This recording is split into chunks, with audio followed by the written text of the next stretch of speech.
అది సరే. అయితే ఇప్పుడు భారతీయ జనతా పార్టీ గోబెల్స్ అంటూ బతికింటే పాపం వాడు సిగ్గుకు చచ్చిపోతుండే. అంత భయంకరమైన గోబెల్స్ ప్రచారం చేస్తుంది భారతీయ జనతా పార్టీ.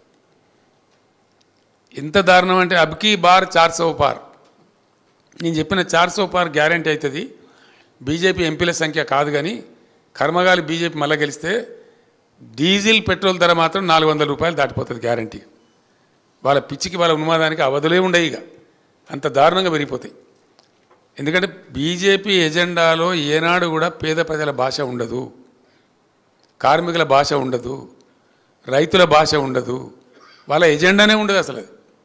ఈ పేదలు ప్రజలు, సామాన్య ప్రజలు, దళితులు, గిరిజనులు, రైతులు వాళ్ళ ఎజెండాలనే ఉండదు అసలు. వాళ్ళ ఎజెండాలో ఫిటే కాదు అది. వాళ్ళ మాటనే మాట్లాడదు. ఇప్పుడు నిన్నమా 10 ఏళ్ళ నరేంద్ర మోడీ నోట్లో ఎప్పుడన్నా మాట విన్నామా మనం? లేదా బీజేపీ అధ్యక్షుడి నోట్లో విన్నామా? ఆ మాట విననే రాదు అసలు ఆ మాట.